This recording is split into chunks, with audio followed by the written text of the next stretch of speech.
Hello and welcome to the Wolves Report on Mine Leicester, and thank you for joining us for episode 124. I've seen earlier on we're having some connection problems with Twitter. It has been lagging throughout the day, so apologies, we are having issues on there. But anyway, let's get on with the show. On this week's episode, we're going to talk about Wolves' 1-1 draw with Everton. We're going to talk about the possible return of Coady and Raul Jimenez. Is it a good idea? Is it a bad idea? Would love to get your thoughts on that. We're going to take your questions and look ahead to Saturday afternoon's game against Southampton. As always, I've got the club captain Nocky here, and I'm delighted to welcome back commentator, presenter and event host Jackie Oatley. Good evening, both. Hello. Good evening. Jackie, we'll start off with you if that's okay. Everton 1, Wolves 1, or should I say Wolves 1, Everton 1 at Molineux. It's a point that looks probably a lot better than it is. I don't know because the other two lost, but the gap's got bigger. Just your take on the game, please. Yeah, I think everybody else seems to be a bit happy with the point than perhaps I was. I think coming away, I think Everton were there for the taking. I don't think Everton were very good, and I think if you're going to win a game at home and win one without Mateus Cunha, that was one to do it. But then you have to also remember that there was a fine save from Sarr towards the end, which was absolutely vital. And I think perhaps after that moment in the game, then the point looked the better outcome, didn't it? But I just thought Everton didn't really offer a great deal. I spent way too much time today number crunching, doing stats on this. I hope you guys were up for some stats. Yeah, let's go. Jackie, these guys get annoyed with me. I love numbers, so let's have them all. Okay, but just to make it clear, I'm only into stats that tell a story. I don't like stats for the sake of stats or stats that tell the wrong story. You've got to use your eyes as well as the stats. But the stats showed that Wolves had more possession in the second half, but did less with it. They had almost 70% of the ball in the second half. Didn't have so many chances. Sarabia, coming off the bench at half-time, made the most passes of any player into the final third, 22. That's despite only playing half a game. After that, it was Matt Doherty. And again, the stats back up what I think we all saw, which was Emmanuel Agbadou, just fantastic seeing him back in that position. What an absolute, I think just not an animal, he's a much better player than that, but he was just a fantastic performance from him. Andre, definitely player of the match by a mile. He won possession back 12 times. Then it was Agbadou on 9. No Everton player won the ball back more than 5 times in the entire game. In terms of duels, Andre won the most duels of any Wolves player. Then it was Matt Doherty. So, and Jean-Luc Bellegarde also proving the performance that we all saw, backed up by the stats as well. And just the one thing though, in terms of the goal that was conceded, that was actually due to Agbadou. I'm not sure if anyone kind of cares to remember that. Probably not, but it was Jose Sarr that passed the ball out to Agbadou to his left. Decore then closed down Agbadou, and it was a kind of hurried rush clearance into midfield, which was headed down by Garner to Lindstrom. He looked up, then he had Jack Harrison screaming for the ball to the left-hand side of the box. If you remember where Semedo was, he was up by the halfway line, and that was pretty much his role throughout the whole game. His average position was up by the halfway line, so he must have been told to stay up there. But then the other defenders didn't reposition themselves once they'd lost possession quickly, and it was Agbadou who was caught out of position, meaning that Doc had to come over to a more central position because Beto was there waiting. So Doc had no choice, and then that left Harrison with that gaping hole for his first goal for Everton in 36 Premier League games, and it took that deflection on the way through. So defensively, you could see why the manager Pereira was absolutely fuming about that, because they'd undone a lot of their good work. But in terms of Wolves' goal, Agbadou had a hand in it, Totti, Aït-Nouri on the left, and it all came from some fabulous movement. I'm such an advocate of movement. We were talking about Dave Edwards earlier. He was brilliant at that, and I just loved seeing the movement for Jean-Luc Bellegarde making that move, and then he saw the movement from Menezes, but also Strand Larsen. He won't get an assist for this, but his movement dragging Branthwaite towards the left-hand side of the box meant that Jean-Luc Bellegarde could play in an inch-perfect pass just behind Branthwaite, who was off balance, and into Menezes, and credit to him for that. Yeah, I'm delighted with the point, and that's not something I thought I'd find myself saying, Nocky. But with Ipswich losing and Leicester losing, equally it shows how far we've fallen. But it's a point close to safety. Yeah, I like the fact that you went through the stats. You push your microphone, you've gone a little bit quiet, mate. It's one for you to bin that one off. There we go. I thought I was pleased with the performance, to be honest. I thought that it was a difficult game against a very well organised side. I don't think they've lost in 7 games coming into this one, so I don't think we had any right to turn up and expect to beat them. First half was relatively even, although I think we made the better chances, and then second half they were probably on the back foot for most of it. I thought we were the better side, but they arguably created a better chance over the game. So I'm pleased with the point. I thought we worked extremely hard. It was a good, honest performance.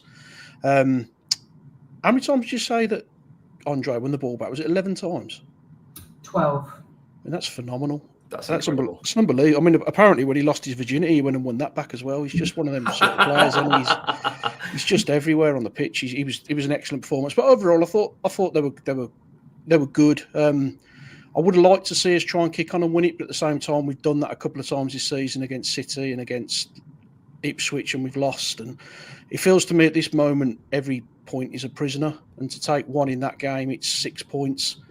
I think we all assume Leicester would probably get beat at Chelsea, so you're 6 points clear, goal difference is 7, and it's another game gone, isn't it? So I was pleased. I've got nothing to really complain about. I thought that it was a good, hard-working, honest performance, and without your best player as well, you can't ask much more than that. Jackie, probably wasn't the most fluent or exciting game of football, but if we look back to, I think, December the 4th, where Everton completely bullied and battered Wolves 4-0 at Goodison Park, the difference in terms of the organisation, the strength and the desire, it's night and day, the difference between the two. Yeah, and I think it's evident that Agbadou and Totti make a huge difference to this side. Agbadou in the centre, because since he moved into the centre, he's made a big difference, and Totti coming back as well. They do look so much more organised. They just look more difficult to play against, and everything has risen. I mean, that performance, I think it was just before that I was commentating on the Wolves 2 Bournemouth 4 game. It was immediately before that, and it was that was horrendous. That was horrendous with the goals that were conceded, obviously 3 of them penalties. But to then go to Everton and just be so poor against a side that hadn't scored a goal in the previous 4 games, the fans had pretty much given up on that point. So it is night and day.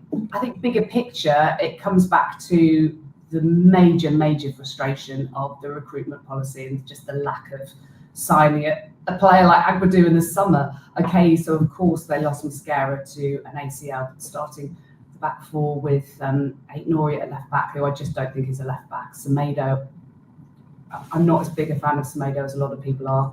And Totti on the left side of a back 2, no.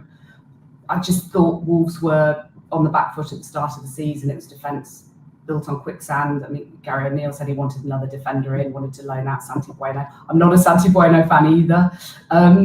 So I just think it's just the frustration of the imbalanced squad over a number of years, over so many years, when Wolves needed a senior backup to Raul going back to 2019 or so, and then they spent £35 million on a kid who'd scored 1 senior goal.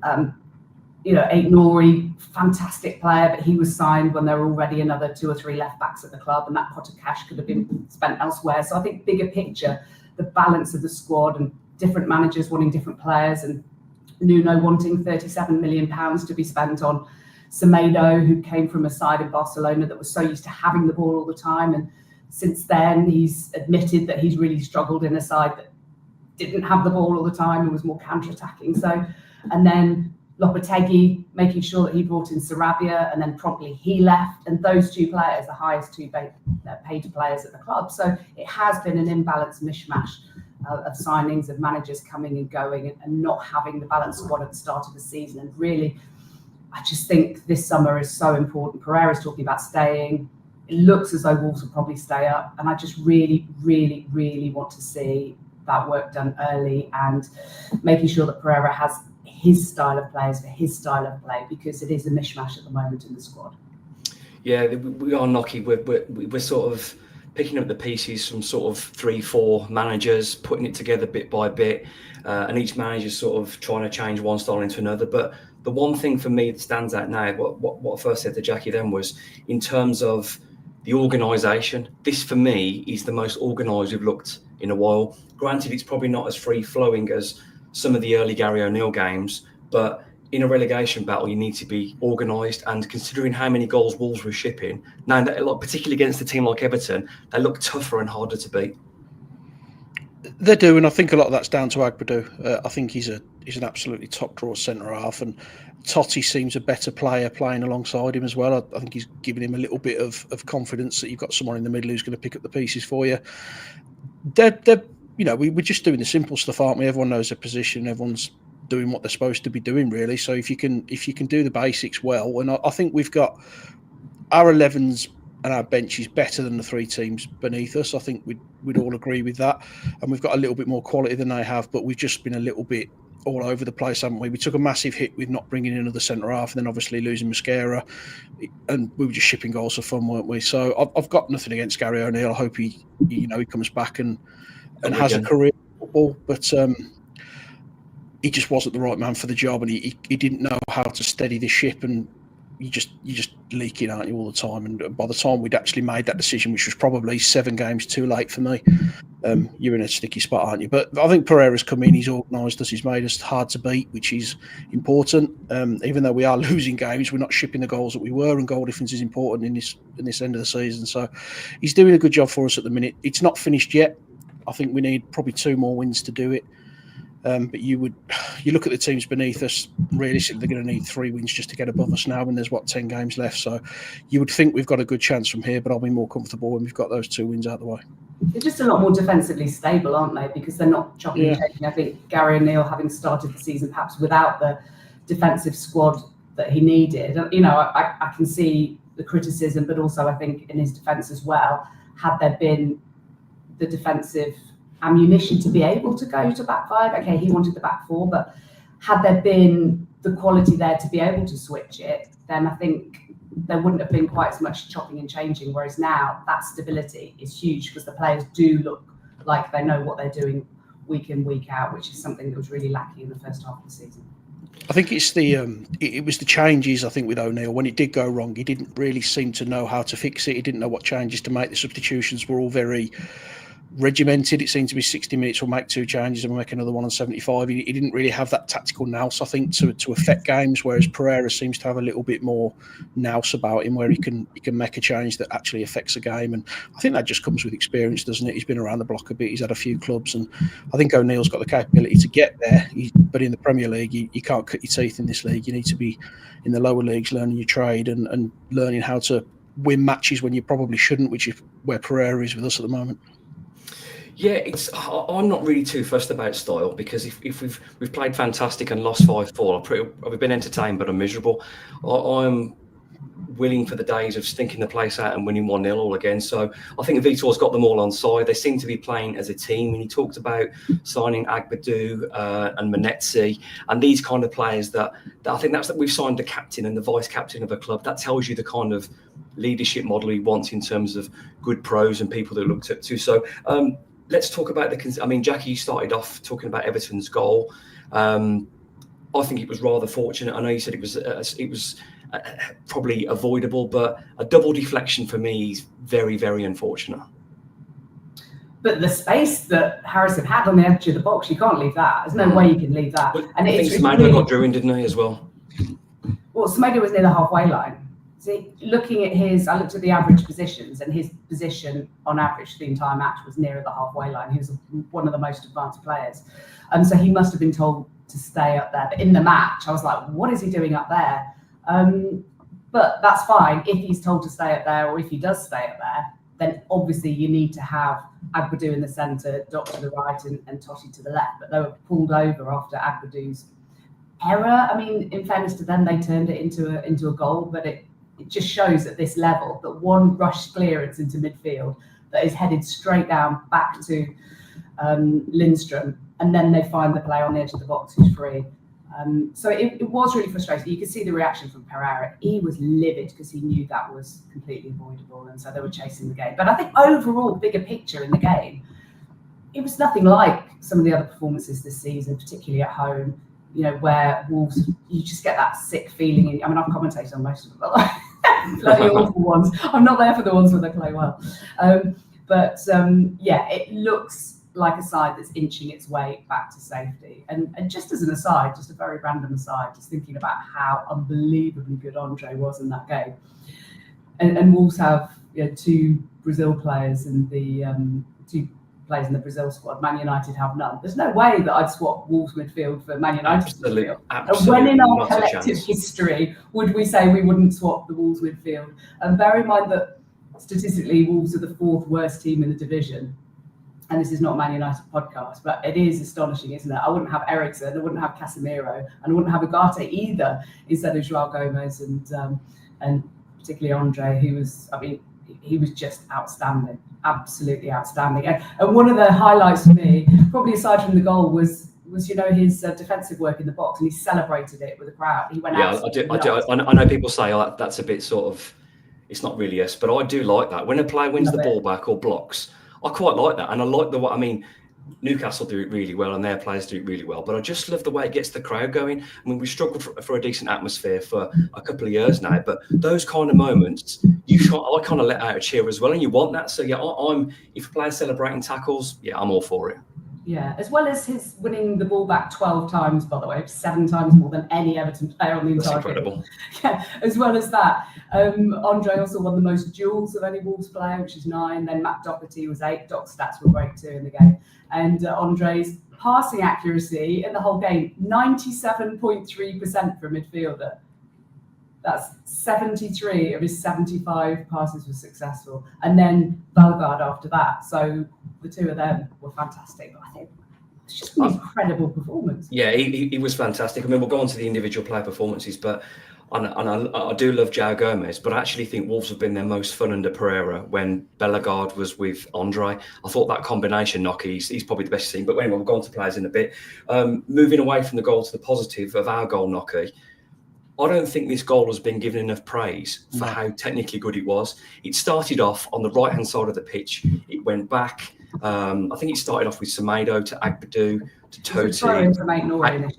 And it came all the way around. For me, it wasn't flicks and tricks. It was front to back. It was simple. It was crisp. And for me, it was such a well-taken goal as well.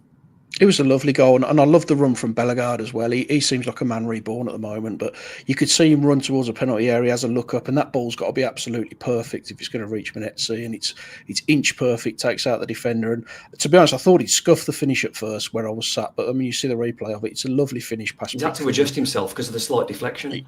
Yeah, absolutely. It's a lovely finish, and it was a great team goal. And it's nice to score goals like that, isn't it? It's nice to score a goal that you've worked it across the pitch, and it's not a set piece, or it's not. I know you only get one goal for whatever you put it in the net, but it's nice to see the team linking up like that and creating opportunities. So yeah, really good goal, which was probably not really in keeping with the game in the final third, but it was really good to see. And Jackie, and this isn't a criticism or a shot at anyone that's suspended, but that's probably Wolves' most fluent team goal of the season. Now, granted, if you've got a brilliant footballer that can take people and score screamers, he needs to be in the team. But this was an opportunity for them to show them what they could do without the suspended Matheus Cunha. And it's such a well got, as Nocky said, the Totti won't get enough credit for the pass, but it's a really confident ping down the line. Bellegarde's run ain't Nori, and I know a lot of people have criticised him recently, but the work Strand Larsen does to get in the way, to make things happen, that space doesn't happen for Menezes otherwise. Movement is key. I talk to my kids about it all the time. They're nearly 11 and 14 and they both play. I've given birth to 2 left backs, by the way, somehow. The next 2 Mark Venuses. But about movement, and they get frustrated if the opposition are better. I'm just like, but there's so much you can do if you happen to be an inferior team. There is so much you can do. Movement is one of the things, and I get so frustrated. Whatever football match I'm watching or commentating on, whether it's Wolves, anybody, if the movement, Italy in the summer just springs to mind. And Scamacca, oh my God, the lack of movement for such a talented player. He didn't move. He played like an ironing board. And I just couldn't understand the lack of movement up front.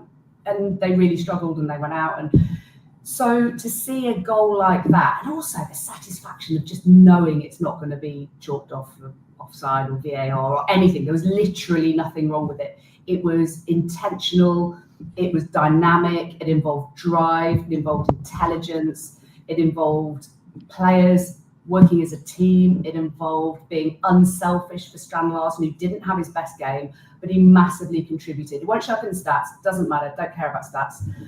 Care about how that goal was put together. And they did need that without Cunha, because talking of stats, I've got a few. They're not pretty. Let's go. Yeah, you ready for this? Yeah, let's go. I spent far too long on this. So he'd scored in 5 of his 6 games before suspension. 5 and 6, right? His goals or assists, 17 overall, goals and assists, make up 46% of Wolves' Premier League total, and they've directly contributed to 10 points. They failed to win any of the last 9 Premier League games without Cunha starting. He's come off the bench in a couple, but without him starting, they haven't won the last 9 in the Premier League, losing 7 of them and scoring just 1 goal in the last 6 matches. They didn't score, and they lost against Newcastle, Forest, going back to Arsenal on the opening day. If you remember, he wasn't fit to start. Then last season, Bournemouth at home, Arsenal at home. Previous Premier League goal they scored without Cunha starting was that penalty scored by Sarabia at home against West Ham on April the 6th. And they still lost that game. And the previous Premier League win without him starting was a year and 1 day ago on the 9th of March 2024. A 2-1 win against Fulham, won by an own goal by Tom Kearney. So it just shows you how reliant they've become on him, and it's so poor. By the way, that was the last penalty that Wolves won, which is crazy. And I watched that goal back, and that was Tommy Doyle, good work on the left, and the run through the centre by Aït-Nouri, and he was fouled by Emerson. They don't win penalties either, so that's something. I know we'll come on to Southampton, but there are opportunities there to really hurt Southampton and put some of those stats right. I mean, they are glaringly worrying stats for next season, Nocky, and I think that's why this point and a goal like that was so important to do it without Cunha, not just for Wolves' survival hopes, but to give them the belief that they can do something without him. Yeah, he's a top-class player, isn't he? I mean, there isn't a team in the country, I think, that wouldn't feel losing to Matheus Cunha because of the quality he brings, and we are reliant on him. Everything goes through him. He's our talisman. He's the best player by a distance, so you're going to feel that. I think we've got Strand Larsen coming back. He missed a few games. He's starting to get up to speed. I do worry a little bit about us in an attacking sense, because I don't think we threaten the way that you would like us to, and maybe the way we were at the start of the season. But Manetzi gets himself into some good positions, and we haven't got someone who can replace Cunha, have we? Is the reality of it, and we're going to feel that next season as well when he's not here. But we've got enough quality to get a couple of wins. I mean, the fact we haven't won without him in 9 games is utterly horrendous, really, with that reliant on a player. But they found a way to get a result, didn't they? And it's just points here and there, just eking out a result. However we need to do it, he's going to keep us in the division. So we need to do better. We need to be more dangerous in those areas. But as long as we're picking up points, then you deal with it, don't you? That's my dog as well joining the show. He's latest guest appearance. Someone called him a cat last week. He's been gutted. He's not recovered from that. This is episode 124 of the Wolves Report with Jackie Oley, Mark Knock, and myself, Ryan Lester. Apologies for those joining us late on Twitter. We've had some technical issues. I believe Twitter, or X, whatever it's called these days, has had some problems throughout the day. We're up and running now. So yeah, thank you for those who are joining us late on. Just finally on that Everton game before we go to the player ratings, Jackie, I think as well people have underestimated the job that David Moyes has done since he's been there, in terms of how Everton are just horrible to play against again, and their run of form and what they've done, and how difficult this was a game for Wolves, because this is a game usually of recent times you've probably seen them crumbling, so it was particularly good to stand up to the physical battle. Yeah, it's a very different. I mean, that freak result aside at Goodison Park against Wolves earlier in the season, that aside, they've been so limp, haven't they? They've been wet. They've been easy to play against. They didn't have the belief. They didn't have the cohesion. They were nowhere near the sum of their parts, let alone being greater than them, which is what we should all be asking for our football managers, making a team greater than the sum of its parts. He's made them at least the sum of their parts, and they're not a great team, but he's done exactly the job that they needed him to do. Is he the future? I don't think anyone would say particularly yes, but they had to stay up. But they had to stay up with quite a long way to spare as well, bearing in mind that got that magnificent stadium. They need to flog a load of season tickets. They need to flog a load of commercial opportunities. They need a load of money in for that amazing new stadium. It'd be nice if Wolves had one at some stage, wouldn't it? Or even if just about options on that front. We just like 2 strikers, Jackie, never mind a new stadium. Yeah, absolutely. So, yes, he had done. And he admitted afterwards that Wolves were the better team. They had more shots at goal, shots on target, but Wolves were the better team in that game, I thought. Hence the slight frustration at the end there. But given the kind of stress that there's been in terms of watching Wolves this season and the capitulations, I think a lot of Wolves fans have taken that. Absolutely, yeah. Just on that before we definitely go on to the player ratings then. I think before the weekend, if you said to me Leicester would lose, Ipswich would lose, and we'd get a point, we'd have all taken that, wouldn't we? So we can't be too downbeat. Yes, it maybe is a missed opportunity, but it's still a point closer and a point closer to relegation for those other teams. Yeah, I was pleased with the performance. I was pleased with the point. You looked at their fixtures, and I watched them against Palace, and they didn't look like they had any kind of impact up front. They were very lacklustre, and losing that game, and then you assumed Leicester were probably going to lose on the Sunday. I would have took a point beforehand because of the kind of form Everton are in, and they're hard to beat now. And you're right, David Moyes has just made them solid, and he's made them horrible again. And they'll pick up points, plenty of points between now and the end of the season, because they're hard to break down and they're hard to get in behind, and they sit very deep. They're just a good, well-drilled, organised side, and I've got no issue with taking a point from that. And it's just another game gone as well. You've come out of a weekend, it's 6 points instead of 5. There's been more impact to the goal difference. You're down to 10. You've just got to keep chipping away now. We're not going to finish we're not going to hit 40 points, but I think if we hit 30, that's probably enough. What about these poor paying fans who are going every home game and some away, though at least you have a bit more fun away? Lockie, tell Jackie your stats for this season. Oh, it's horrendous. I missed the only games I've missed at home are the Southampton game, the Man United game. That's the only 2 I've missed. We've won 1, which was against Villa, which I quite enjoyed, and we've had 2 draws, and then the rest of them we've lost. And you didn't go Boxing Day either, did you? It's my lad's first year having a season ticket as well. So his first ever season ticket, he's seen us. I mean, my first season ticket, we were in the old 4th division, and we won more games than this. So it was, he's had a bit of a rough start to his Wolves career, but it's good character building for him anyway. If you learn about disappointment at an early age, then it'll set him in good stead for the rest of his life as a Wolves fan. Yeah, I mean, exactly. But I mean, the bigger picture, the Wolves' home form in the last 12 months has been shocking. Again, I had to just double check all these stats because it is horrendous. Wolves have lost 15 of their last 23 Premier League home games. Lost 15 of their last 23. That's winning 6 and drawing 2 of the others in a run stretching back to February last year. So that means they've won just 6 of their last 23 home games, which when you're paying that kind of money, and it is so expensive, it's not like it's 20 quid a ticket. It's not like it's 5 quid for kids. The money that fans are paying, and, I put a tweet out, one of the various home games I've commentated on that Wolves played appallingly in earlier in the season, and the guy by the commentary, Gantry, was saying about how he pays more for his season ticket in the Billy Wright than his mate does in the Cop, and they win every game and Wolves lose every game. And okay, it's not the same part of the ground, so I'm not directly comparing, but he can directly compare to his mate what he's watching and what he's paying, and he pays more than his mate does in the Cop. And since March 9th, with that 2-1 win, thanks to that Tom Kearney own goal, the last 12 months of home Premier League games, they've lost 4. They lost 4 of the final 5 at the end of last season, winning 1. That was Luton, who got relegated, of course. And won just 3 at home this season and 14, losing 9 of those 14. Cunha scoring in all 3 victories. So in the last 12 months, Wolves have won just 4 home Premier League games. Nocky, you're on about £200 a win, aren't you? I was on a grand win up to the Villa game. Oh my God, it's unbelievable. And I know, I think personally, Jeff has done irreparable damage with the fans in terms of the pricing. I don't think they're going to forgive people's mates being priced out. And I think, if memory serves me correct, it's roughly the same to sit in the Kop as it is to sit in the South and the North Bank, where one team's going to win the league at a canter and the other one's going to stay up, probably because there's three terrible teams, not because they're particularly good. That, for me, is not particularly good Jeff marking, benchmarking as well. So anyway, every game's gone to general sale, though, hasn't it? I mean, I've never known that for Wolves in the Premier League, that every game's gone to general. I mean, they said there was 30,500 there on Saturday. I don't think there was anywhere close to that. There was seats absolutely everywhere.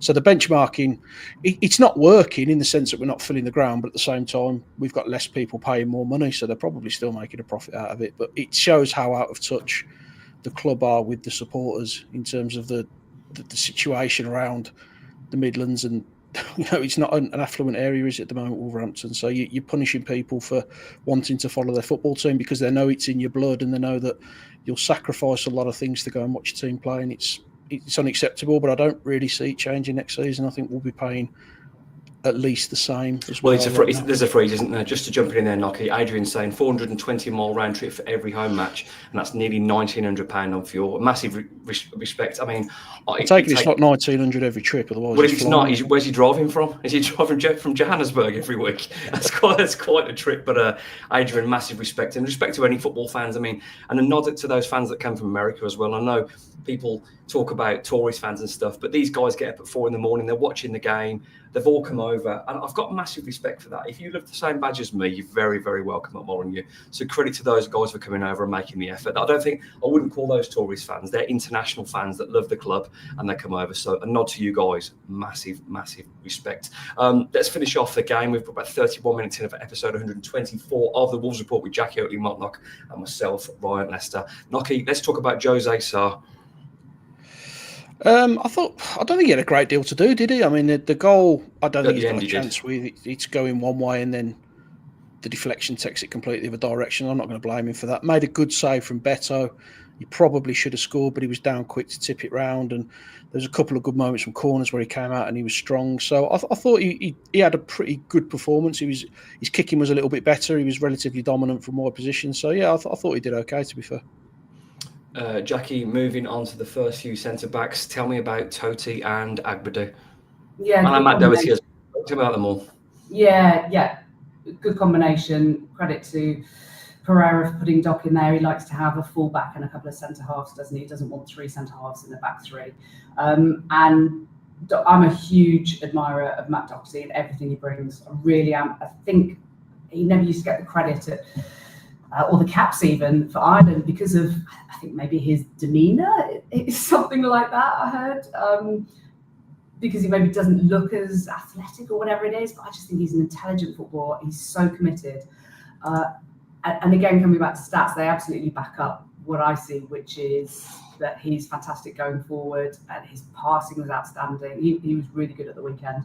And I just love balance is something that we have to talk about a lot. Balance is so key. It's not about individuals and how good a footballer they are. It's how do they riff off the players around them. Agbadu in the centre, Totti to the left, who is the most committed player. I remember Gary O'Neill raving about him, saying everyone was always rooting for him because he was just somebody you really want in your team. At this point, Jackie, Tyler's kicking his teddies around the lounge at this point, listening to this. But it's a comedy bit of value of the show. But sorry to interrupt. I had to say that because I know Tyler will be going mad. No, I do get it. I do understand. But I think from the position the Wolves were in the first half of the season, and Totti, having watched all the goals back before every commentary I do, I'll watch every single goal for and against for every team. And yeah, he was as culpable as anyone. But I think balance wasn't right. Positioning wasn't right. I think he just looks so much more solid now to the left of Agbadu, and just hope those 3 stay fit because I'm not the biggest fan of Santi Bueno, I'm afraid. Yeah, Nocky, one thing I'd say about the back 3 is we know how good Agbadu is and what he brings, what he did to Ollie Watkins in that first half, his strength, his power. I mean, he's deceptively quick because he's such a thick-set guy as well, isn't he? He's not someone that's 6'4" and skinny. He's proper. He's meaty, he's fast, but it's not what he does himself. It's the belief he gives others. Matt Doherty looks more confident. Toty looks a different player next to Agbadu. And, I mean, Andre in front of him as well. So just the presence alone, he lifts players up. Yeah, I completely agree. And as for Totti, I think if Andre hadn't put in the performance that he did, Totti was probably man of the match for me, because he was imperious on that side. I thought he was absolutely excellent. But I really like Agbadou. I like the way that he brings the ball out. He never gets bullied. He never seems to get physically beaten. He was, to blame a little bit for the goal, but at the same time, I think Strand Larsen was perhaps caught on his heels where he should have been on his toes, and he could have maybe got to that ball. But I think the defensive line looks really good, and Doherty in particular as well. To see him in that position and flourishing, it's great to see. He's been a good servant to this club, and he's one of them players who's never let us down. So it's nice to see him have a little bit of a spell in the team, and it's working on that side. He seems to link up well with Semedo, and he's got a decent range of passing on him as well. So it was a big decision to put Doherty there and keep him there, especially when you have got options that can be in that position. But he deserves his shirt, and I think he keeps it for now. Yeah, he's done well there, Doherty, and I've been critical of him in the past. I'm not sure he's got the legs or the engine to play at wing back anymore, but this position I think seems to get the most out of him, because he's very good in the air, he's very committed, and he's quite happy to take the space in front. I mean, as Jackie said, you can have a back three, and if one of them's a fullback like Doherty, they're comfortable taking the space. So yeah, he reads the game, doesn't he? He reads the game really well, and he's scored a lot of goals because of that as well. Yeah, he's very strong. So yeah, I'm credit to him, hold my hands up. Jackie, moving on to the wing backs of Ryan Aït-Nouri, who was heavily involved with the goal, and Nelson Semedo, who was probably out of position for the goal conceded. Yeah, Aït-Nouri. I mean, they're both decent wing backs in this game. They both have their moments. I know some people are absolutely raving about Semedo. I'm not quite there with raving about him, but purely in terms of what the outlay was, the salary on him compared to the output in terms of assists and goals is, one Premier League goal in 155 games, I think it is now, and his crossing isn't great. Aït-Nouri doesn't really cross the ball either, which is kind of weird to have two wing backs who are not very good at crossing. They did put in more crosses in this game. Before the Everton game, Wolves had averaged 14.6 Premier League crosses per game, and it was 18 in this game. So there are definitely more, but the stats of successful crosses are dreadful. I did the stats last week, and they were joint worst in the whole Premier League with Ipswich in terms of successful crosses into the box, including corners, which I don't really understand, seeing as since last season they signed a 6'4" centre forward. So, but specifically, maybe we'll talk about Strand Larsen later, but specifically on them, I think they had some positive moments, and they were fine. Just they need to sort that positioning out in terms of where Semedo was, because it wasn't even slightly out of position. It was that he was near the halfway line when the ball found its way to Harrison. But perhaps Pereira would blame the other three for not regrouping quickly enough after Agbadou and giving the ball away. Yeah, I think if we give the ball away and he's out of position, he thinks we're countering. He's stuck in no man's land, isn't he? There, so. Yeah. And we don't know what he was told to do, in fairness. Yeah, absolutely. And Noki, moving on to the centre midfield pairing of João Gomes and Andre. It's not often you see someone playing midfield with João Gomes and they completely take all the limelight. But for me, I've said this a few times recently, but that's Andre's best game in a Wolves shirt. Outstanding. Yeah, his best game by a distance. I thought he was going to get sent off, actually, because it looked like he was going to nut the referee at one point. But he was very... He just kept winning the ball. He was everywhere. It must have been an absolute nightmare to play against him, because he didn't give anybody any space. He was tracking back. He was winning possession. He was distributing it well. He was feeding it wide and starting attacks. He was just a top draw performance. I can't find any negatives for him at all. And I thought Gomez was good as well, but the performance of Andre kind of overshadowed him a little bit. But he was a little bit more disciplined than we've seen in recent weeks, Gomez. He gets silly bookings here and there, doesn't he? And he tends to fly in a bit. But he was very disciplined, and he was trying to get us up the pitch as well. So it was a real good performance by both of them, and it was probably one of the best midfield performances we've put in this season. I thought we were absolutely dominant in that area. There was some real quality on show. On Andre, Ryan, sorry, just jump in there. Andre's only 23, but his partner's just given birth to their third baby. Good God. And she's in Brazil. He's not seeing this baby. He's not seeing his kids. We don't see the human side of things, that a player who's just 23 years of age is putting in a performance like that, despite the fact that he's having to Zoom or FaceTime his kids every day or every other day and go home to I don't know who he lives with, empty flat or whatever. But I think huge credit to him for that. Massive credit to him. And I believe they are going to be moving over soon. They're just sorting that out, but the baby's, it's a newborn baby. So, yeah, I just thought it was a phenomenal performance. But I think when you think of the backdrop in his private life as well, just unbelievable. Yeah, he looks like a player that's mature ahead of his years, because I couldn't possibly comment on a family show what me and Nocky were doing at 23, but I'm pretty sure it wasn't settled down with the girlfriend.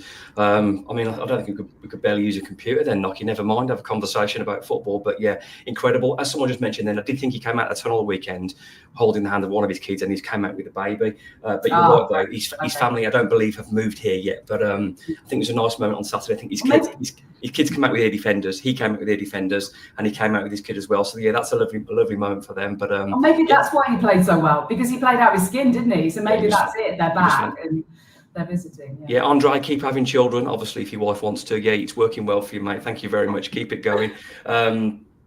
Moving where we've done centre midfield. Moving on to Nocky. I don't know if I'm right in saying this, but it looked like a midfield four with Bellegarde and Menezzi sort of advanced. I wouldn't quite call them 10s, but they were more, I don't know, 8s, wasn't they? They both came in a little bit narrow, but whatever it was, it worked.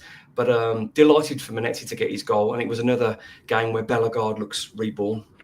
Yeah, I think Bellegarde was an 8. He seems to be playing in that position, and he was pulling wide as well. I thought he was excellent. I really do think he was excellent. His performances, probably since the Villa game when he got that goal, have been outstanding, and he absolutely deserves to be in that team. Menezzi's a real conundrum. I'm still not sure where he plays. He seems to be everywhere. He makes some really, really intelligent runs, and he just seems to find space. We've made references to Dave Edwards before, and he absolutely does something very similar to what he used to do. He took his goal well. Could have scored another one with the header from a corner. I don't think he does a lot wrong with that. It's just a good save from Pickford. I'm struggling to see where his initial position is. He just seems to have a little bit of a free role to link the midfield to attack, and his runs are very difficult to track because he seems to come in from the midfield area and just bypass the attack, and he just appears inside the area. So he took his goal well, and that'll do him the world of good. It was a shame he had to come off, actually, because you could see his confidence had come up after that. So hopefully he's back for Southampton, and I think he gets back in the team, and a confident Menezzi making those runs gives us a chance. Yeah, he just adds something a little bit different, Jackie. Like I think we said at the start when he first joined, he was just organised chaos, because he's arriving at the box, left, right and centre. He's a nightmare to pick up because no one knows where he's playing. But I've said it from the very off. If a professional footballer, keeps getting in those positions, the goals will come. He was unlucky with the header, and he obviously took that goal really well. Still slight deflection before. So for me, I think there's more to come from him. Yeah, I can't quite work him out at the moment. He doesn't look a very Vitor Pereira type player at all.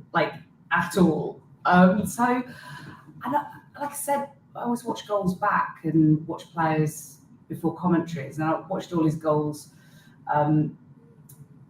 in Reims as well, at Reims, and he seemed to kind of snaffle knockdowns and tap-ins and whatever comes to him.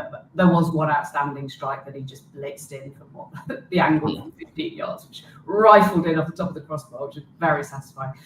Underneath the side of the crossbar, I should say. But I was also commentating on the Fulham game with Glenn Hoddle, and we were really unimpressed with him that game. He barely touched the ball, and Glenn couldn't believe he stayed on the field. And I was like, why is he staying on? What is it? And I think you talked about the organised chaos. I could see him having a role off the bench more when Wolves need to shake things up, when maybe defenders are tired and they don't know who's going to pick him up, and he's going to show up in pockets and show up at the far post and make runs from midfield like he did for that goal. And credit him for that. I love his attitude. I've watched some interviews with him on YouTube, and he looks the loveliest lad. Die-hard Liverpool fan. So when he was one-on-one at Anfield on his Premier League debut, he probably saw his name up in lights and couldn't believe it. But yeah, I just don't think he's a very Pereira type of player.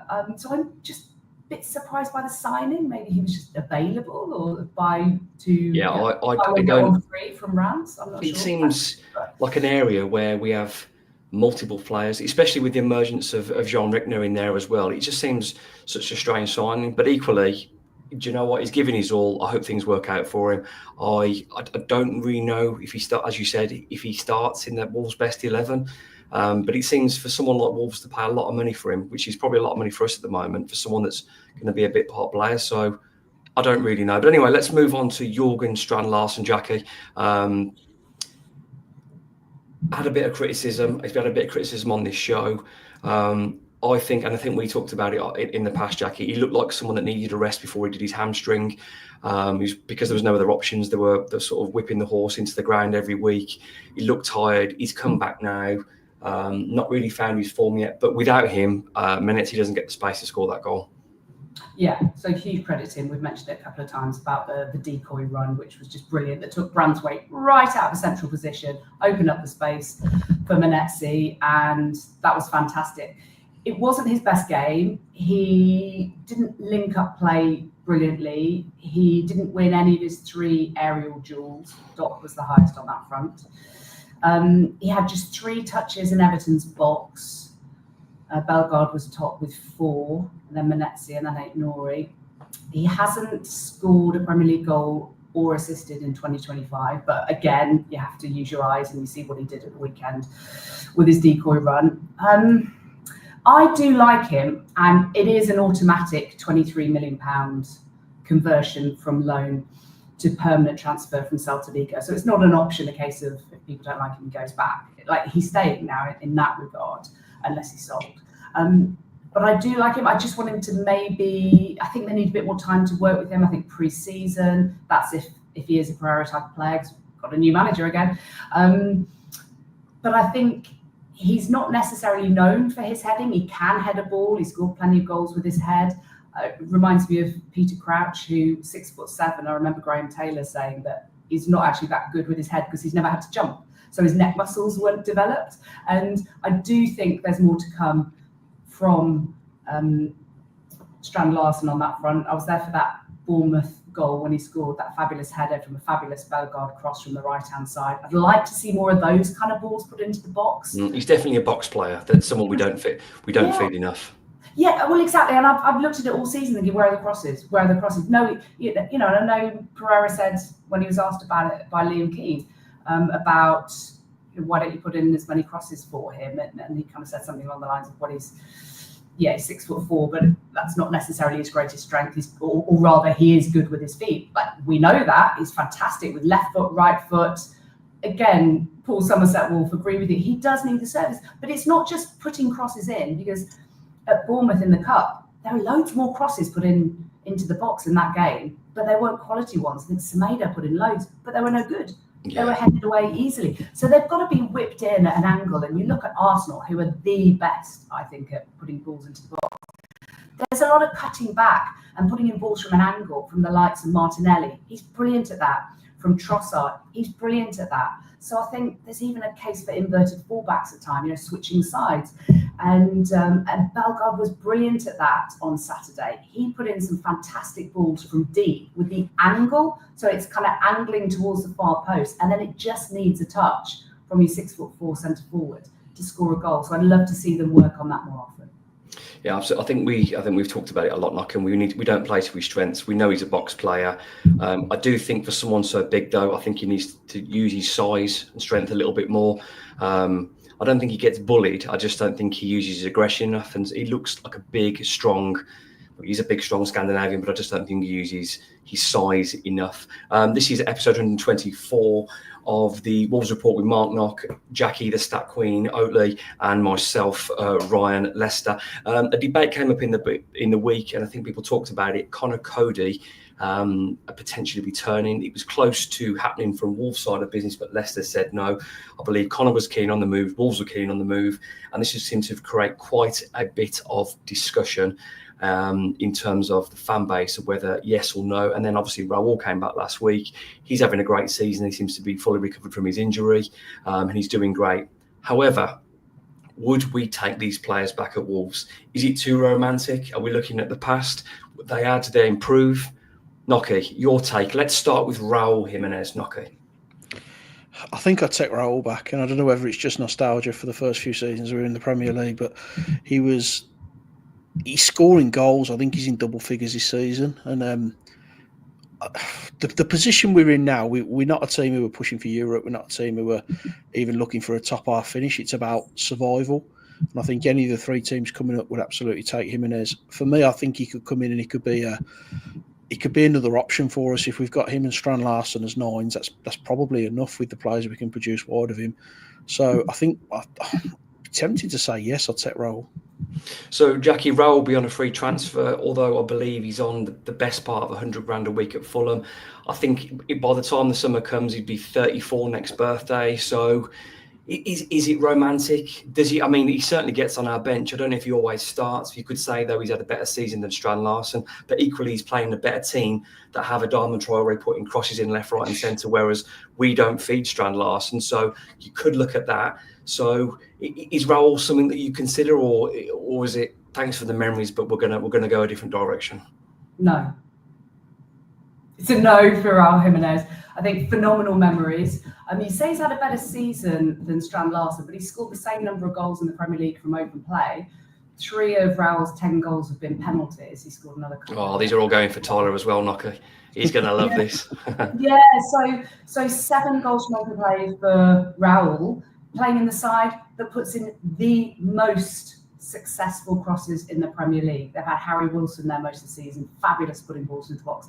Anthony Robinson, 10 Premier League assists from left back. I mean, for goodness sake, he's had so much service from the flanks and through midfield. And Strand Larsen's had none of that. He's had appalling service from the flanks. Wolves don't put in quality crosses into the box. We can see it with our eyes. You can see it in the stats.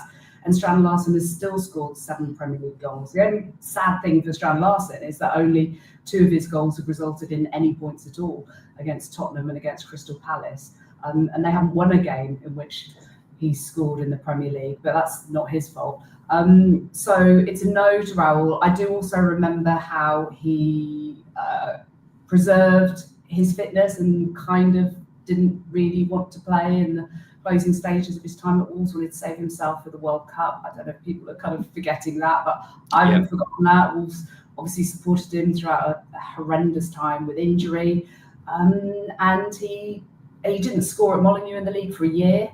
I think people have forgotten that too. No, it's an absolute no. Wolves need to look forward and keep improving and keep building. So no. So we are. Well, I'm a no as well. Now you've said all that, I didn't realise the stats were stretched in terms of Strand Larsen and Raul. Raul, for me, at his peak, was the most complete number 9 I've ever seen play for Wolves. A player in those years that could have played for any team, headed goals, could run at people, left foot, right foot, headers.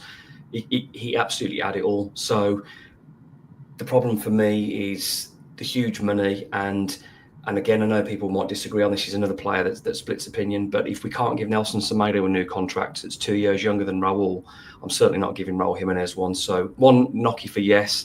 I think Tyler says yes as well. So it's a 2-2 draw on the first one. The second one that creates the most debate is Conor Coady. I've got lots to say on this subject, but Knocky, start things off again. It's a really difficult one. I don't think he plays if he comes in. But also, I think we've lacked discipline at times this season. I think some of the incidents that have happened probably don't happen if Cody's there. I think if you're going to lose Dawson and Bueno, if your back 3 are probably going to be Totti, Agbadou, and Mosquera, probably, then I'm comfortable with him coming in as a backup. I get why they're looking at him because the kind of financial situation we're in, we're not going to go and throw money around again, are we? So I don't know. I'm kind of on the fence this one. I can understand why we would bring him in, but I don't think he comes into play. So I'm not sure where the benefit is of bringing him in, especially if we've got a couple of young centre halves who potentially going to be knocking on the door next season. So I don't know. I wouldn't be against it because I think he brings a little bit of personality and he brings a bit of experience and maybe some discipline there, but you're not bringing him into play. So if you're not going to bring him into play, there's probably no point bringing him in. Jackie, Conor Coady, yes or no? Or I'd like a bit more of a deeper answer than that. I don't want to give you a closed question. I think it might be a reluctant no. I'm one of the biggest admirers of Conor Coady around, honestly. I think what he offers. And I've always liked players who are not the Messis, the Ronaldos, the Maradonas, all of that type. My favourite player growing up that wasn't my team's player was Stuart Pearce, for example.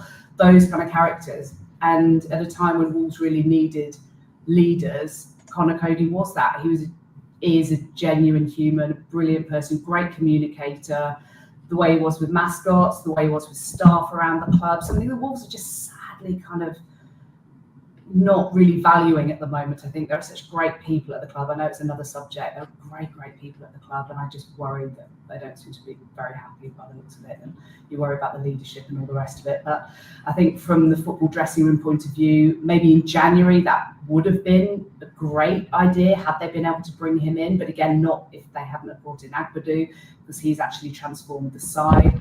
So I think depending, he's just turned 32. Would he be happy to sit on the bench every week? And if he sits on the bench every week, then you're not putting, say, McHugh, 18-year-old, on the bench, who's, left-footed centre-half, who has been brought in with a view to being, a fantastic centre-half in future. So even on the bench, you're taking someone's place. So huge fan of Coady. I think were he to be given a coaching role in a couple of years, if he were to do his badges, I think he'd probably go in the media. He's brilliant at that. Then I think yes to a coaching role, absolutely yes to help him bring kids through.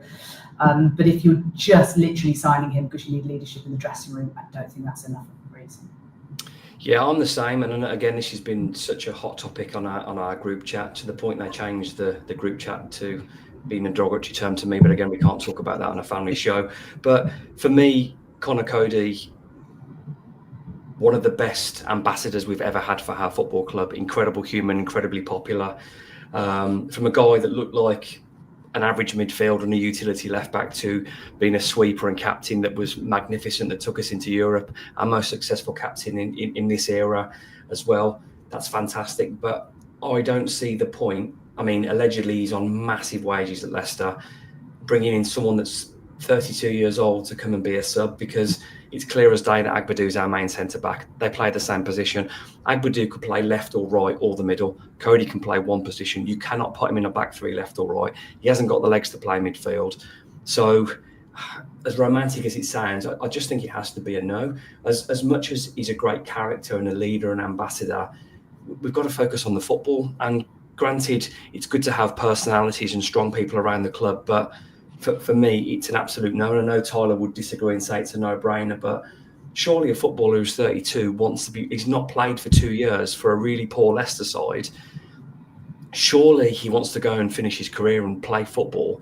Maybe he loves Wolves that much, he wants to come, and fair enough. But I just, as you say, there's Maepu, Mosquera's coming back, Doherty's got a year left. I just don't see where he's in the pecking order. As a coach, one day knocker, yes. But sorry, jump in. I was getting carried away.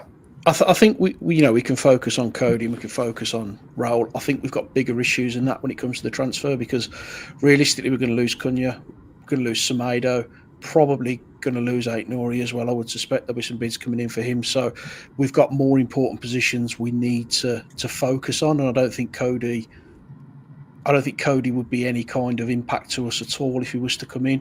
So that there's kind of bigger fish to fry than that. It's whatever we decide to do in this window, we've got to do it early. We've got to get it right, because we're going to be, as it stands now, the players we're going to lose are going to make us a hell of a lot weaker than we are, and we're going to finish at best case scenario 4th from bottom.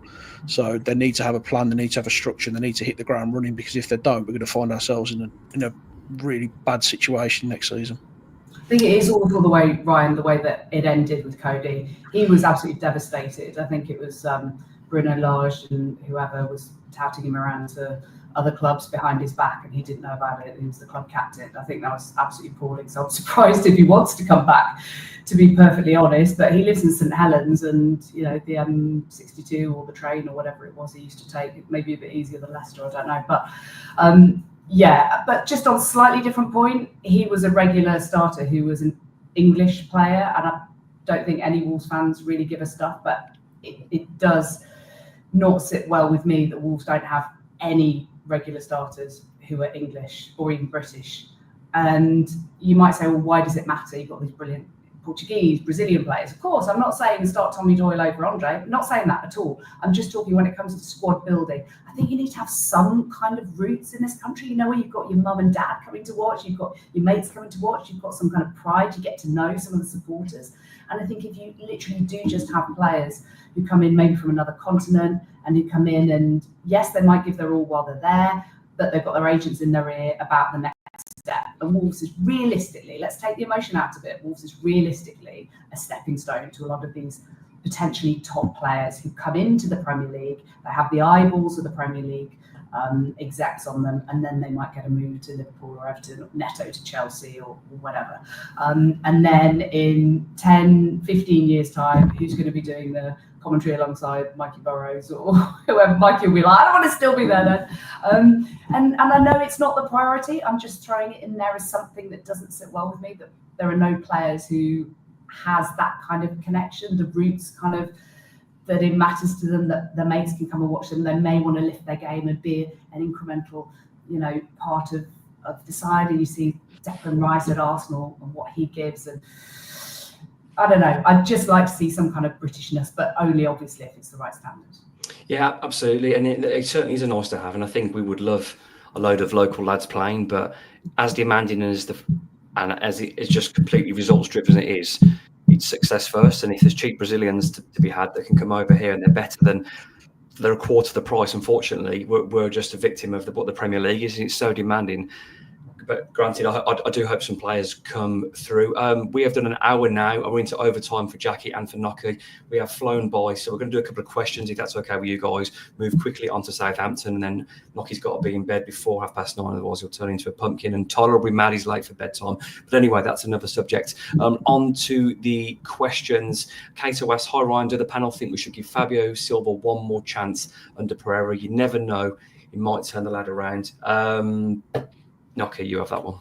No, not for me. I think he's had opportunities. I know he's a young lad. I don't think he particularly wants to be here. I think he'd like to get away if he can. Cut your losses on this one, get rid and go again. I don't think he's ever going to make it this level. I think he'll be asked to give him a pre-season, because Jeff will want to be proven right for the... I know he's just been wrong 4.2 million times in the last 2 weeks, but he'll want to be proven right on this one. Jackie, quick on Fabio. Well, he was signed for £35 million, which coincidentally got Porto out of a black hole when George Mendes was running Wolves. And he had fingers in the pie at Porto as well. I'm sure it's all complete coincidence, but he was never, ever good enough for the Premier League, never good enough for Wolves. Nothing against the lad himself, just absolutely not what Wolves needed at that time. He was given loads of chances, aside from scoring a couple of times against West Brom, good for him. No. They've just got to get whatever they can for him and sell him to a Spanish club. Well, I agree. Now you'll probably have to remind me of his name, because I can't remember. Wolves had a Brazilian player on loan, El Manikin, Brazilian lad. I think we got him maybe from Deportivo, and he scored a load of goals. He was on loan. If you don't remember his name, they can put it in the comments. He scored a load of goals in Spain. He came to us, and he looked terrible. And some players are just... William Jose. That's it, yes. Some players are just more suited to La Liga. I'm not saying it's better or worse, but it's a different kind of football. And I think Fabio Silva will suit that. I just don't think he's up to the hustle and bustle of the Premier League. So, Kato, I hope that answers your question. Thank you for creating debate and being part of the Wolves report. I thought you were on about Guilherme Finkler then for a minute. We had him and Geronimo Soares come in for a bit. Well, we were about 12 then, Nocky. Come on. I'm telling you, a tremendous pronunciation. You were 42, mate. Thanks, mate. I've been 42 a long time. Wayne asks, do you think Fosun will learn anything from this season, or will it be rinse and repeat? Ooh. Jackie, do you want that one? Briefly, I mean, I hope so. Really, really hope so. In terms of Wolves staying up as soon as possible, 3 points on Saturday against Southampton would be very welcome, because they need to know, don't they? They need to know in the planning. That really helps. The extra few weeks really helps in terms of the planning. Hopefully it looks though Pereira's going to stay. I mean, no reason for him not to.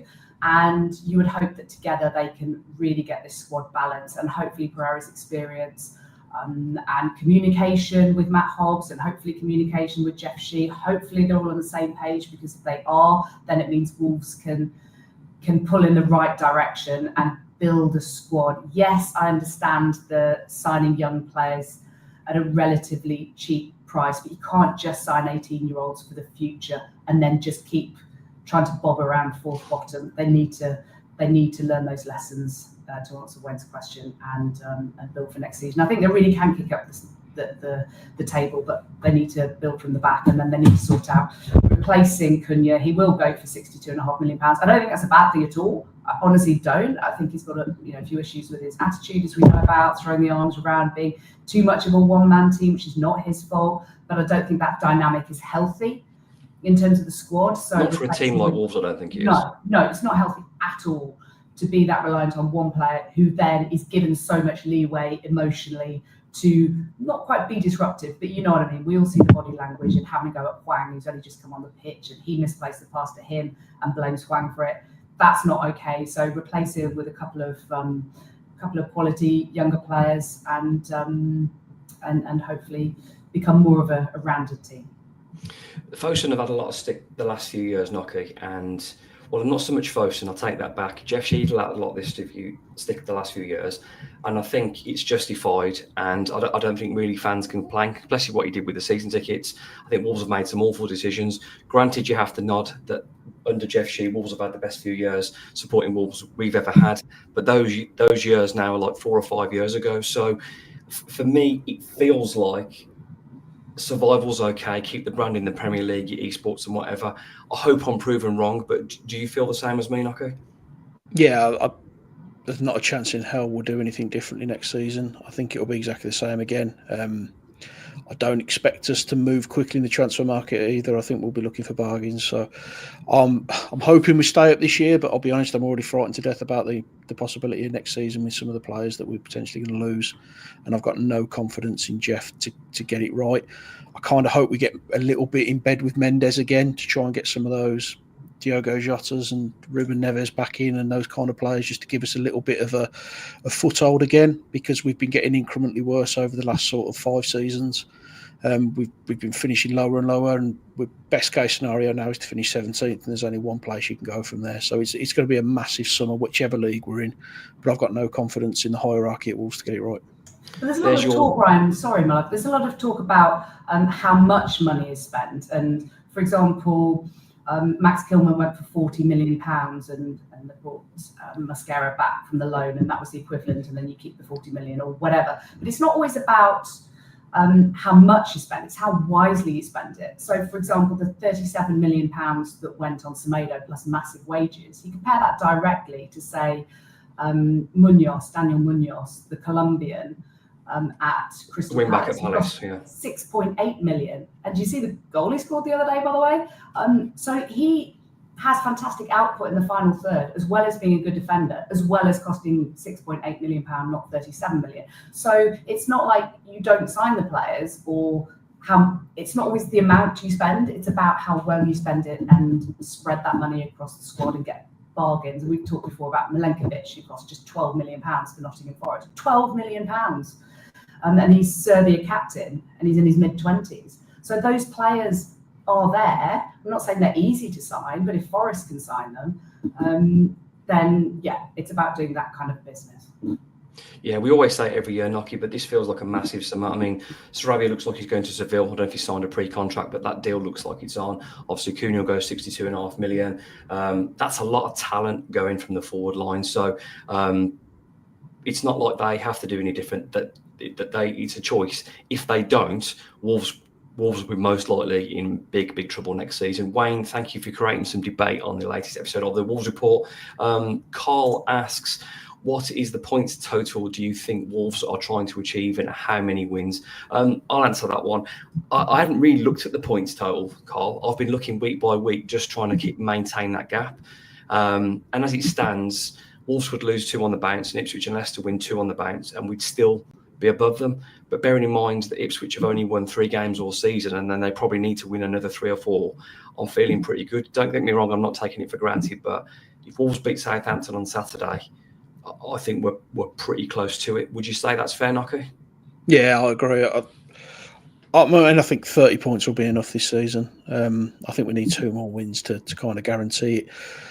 But the quality of the 3 teams below us is non-existent, really. They're 3 really, really poor sides. So we've kind of had a little bit of a get-out-of-jail-free card. I think if we were sat on 23 points any other season, we may be a little bit more in the brown stuff, but we've kind of got away with 1 this year.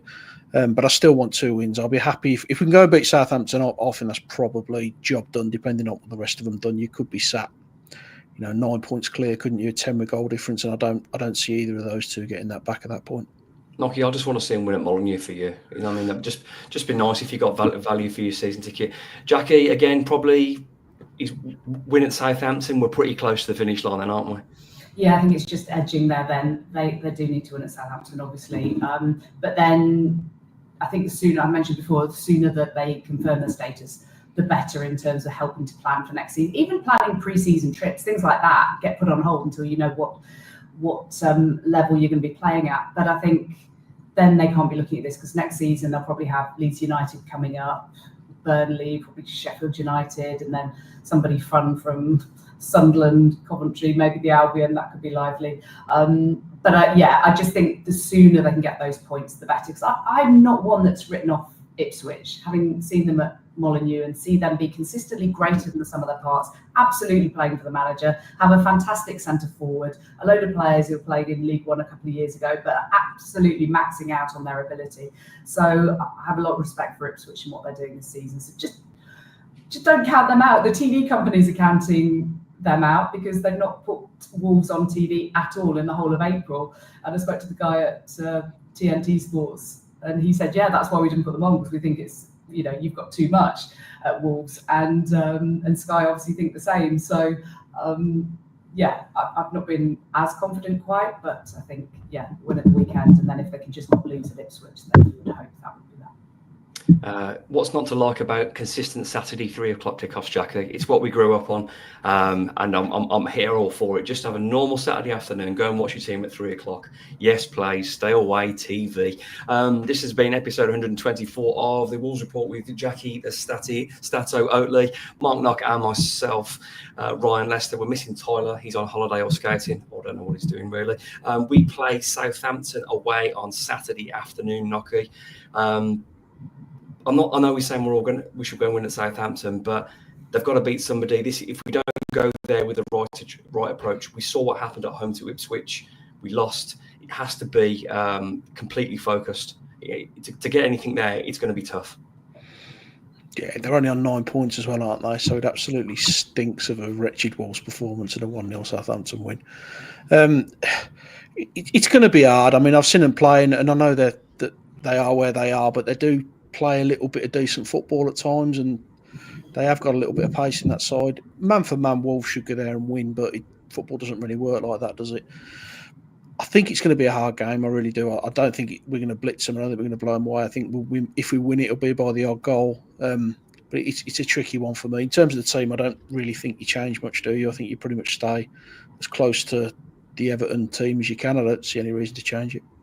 Jackie, I think Southampton have, from whether it's their pride, whether it was their previous manager, this is a side that have been relentless in their pursuit to play at the back.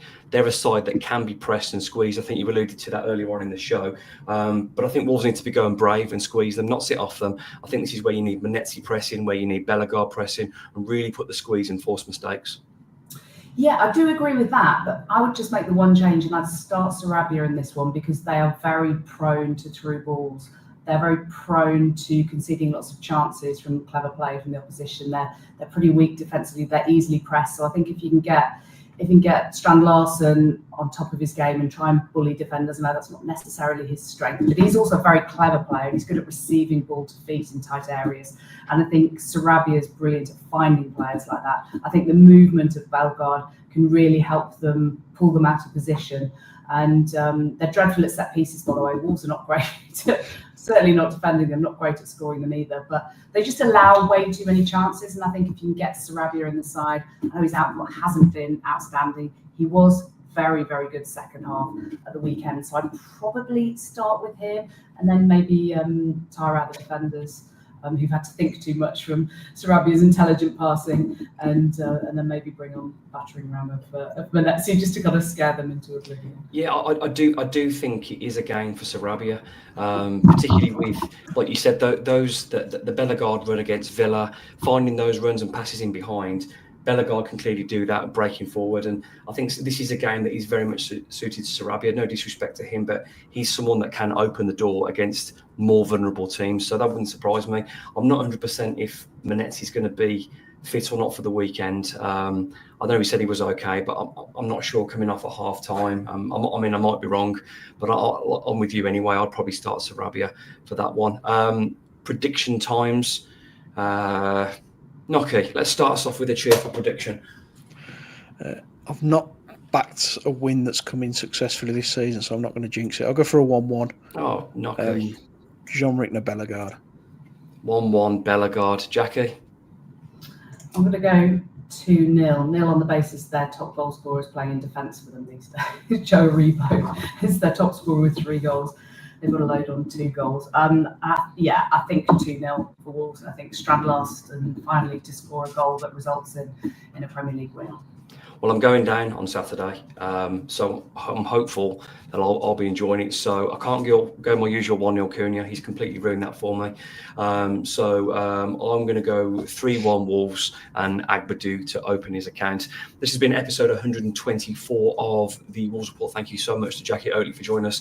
Thank you to our captain, Nocky. I've been your host, Ryan Lester, of the Wolves.